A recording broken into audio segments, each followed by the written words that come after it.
Yes, now, bless now. Don't forget the rest now. Des, King of the Pit TV, signing in. Here, if you're watching me do the full album reaction, I might have transformed into a different person, alright? Had the quick shave up. I look about 20 years younger, I know. Dashingly handsome. It can't be helped, people. It can't be helped. We've been listening to the subliminal verses. I've taken a couple of days off. So this is going to be straight back to the freshness. I hadn't heard this one before. This one is Vermilion. It's been an exciting ride so far. I definitely know that much. If you can look at the tabs in the top of the screen, I got Crown of Horns locked and loaded, yeah? So I'm going to be reacting to Cryptopsy as well. Maybe it's been before I've put the Slipknot thing out. I doubt it, alright? So I got some good death metal coming up for you a lot. Or hopefully some good death metal. I know it's a classic record. None so vile. Anyway, this one's Vermilion. Let's not go too off topic, eh?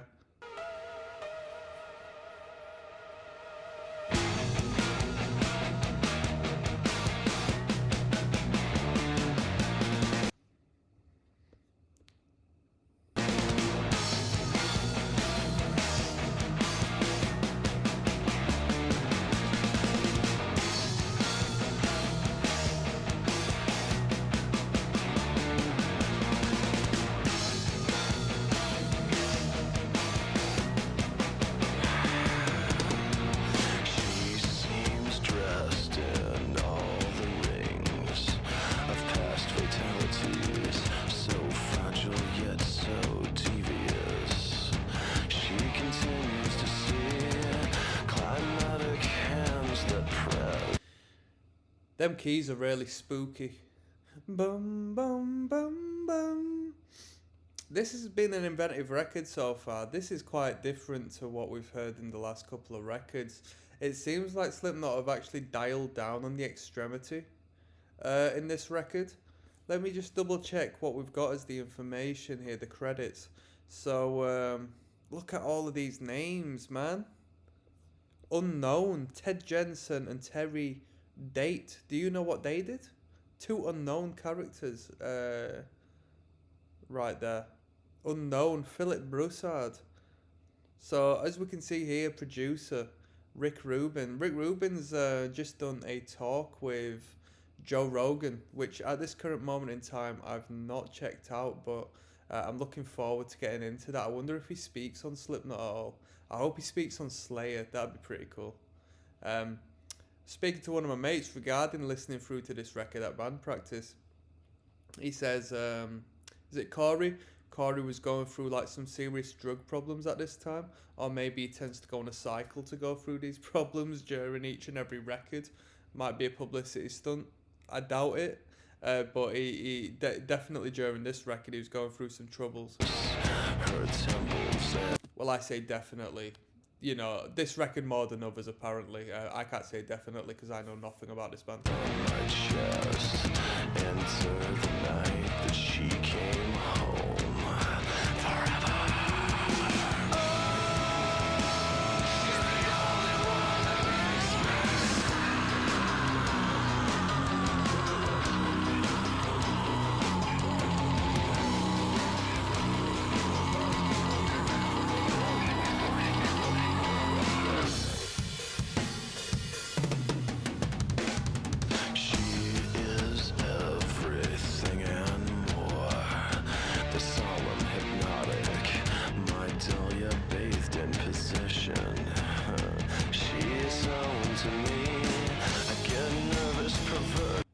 This is bizarre.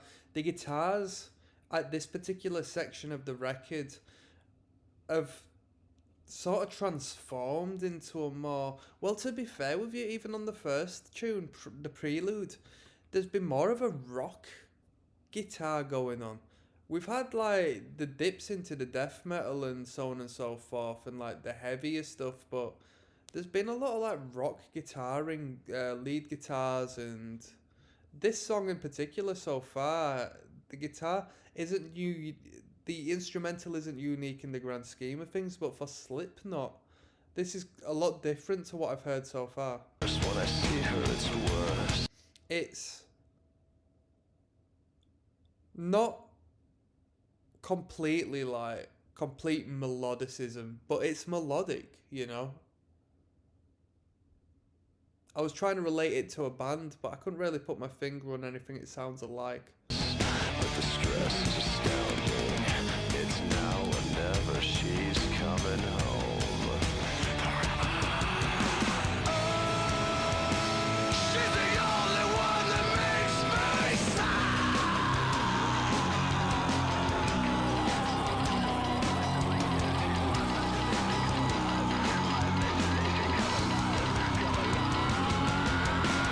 hard to say what caught my attention. Fixed and crazy, aphid attraction. Got my name in my face to recognize such a pheromone cult. To terrorize, I won't let this build up inside of me. I won't let this build up inside of me. I won't let this build up inside of me. I won't let this build up inside of me.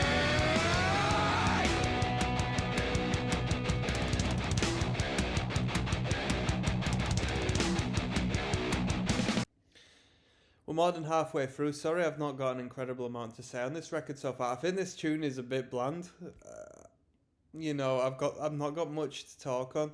I'm sure there's somewhat of a good concept behind it, but we're not here for concepts, people. We're here for the music. I'm not jamming too much to this one.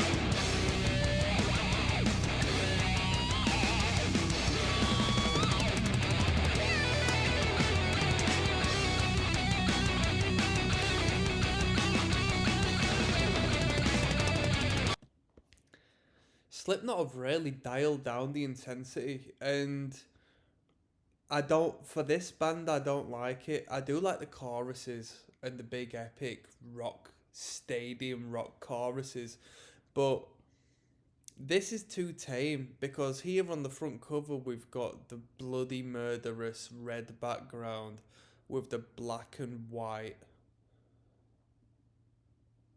monstrosity that is Slipknot, these ridiculous looking, horrifying masks, this great aesthetic and imagery. And now listen, if you were to just put this one tune on and sell this off as the band that we're seeing on the cover, it'd be such a mismatch. Back in the day, I went to HMV when I started to get into extreme music, and I bought a CD from a band called the Birthday Massacre. They ended up being like some goth industrial band. They were called the Birthday Massacre. I was so upset when I put that CD in and I heard what it was. I'd be kind of gutted if this was what Slipknot was. You know what I mean? After seeing how cool they looked, how frightening they were. This is just a rock tune, isn't it?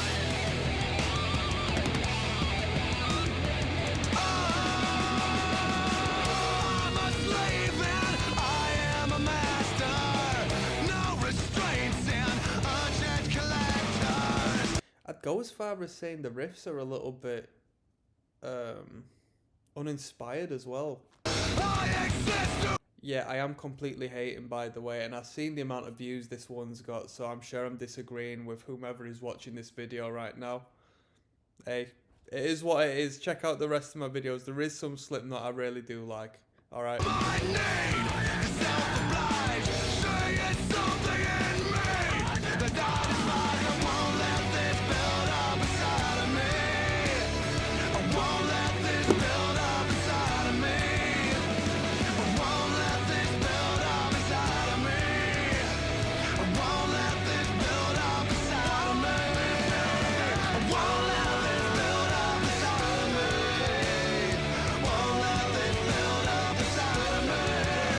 And we do have a Vermilion Part 2 as well coming up. So that's actually quite interesting. So maybe there is some uplift to this tune. Maybe there's actual great progression that I'm currently missing out on. Won't let this build up inside of me. Won't let this build up inside of me.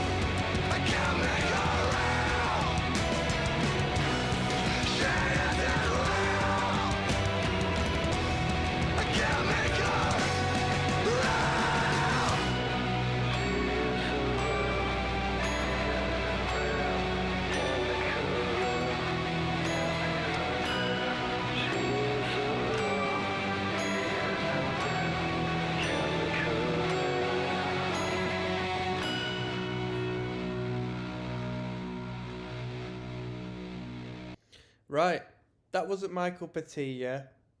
I'm not saying it was bad. I just mean, in the grand scheme of things, the artists that are Slipknot, I extreme a more morbid picture from them. Conceptually, this probably is. Lyrically, it probably is. Soundscape wise, not necessarily. We got Pulse of the Maggots next. Dude, I listened to this one back in the day. This one used to get me excited, so we got 2 thumbs up. Let's keep it moving, people. Pulse of the Maggots.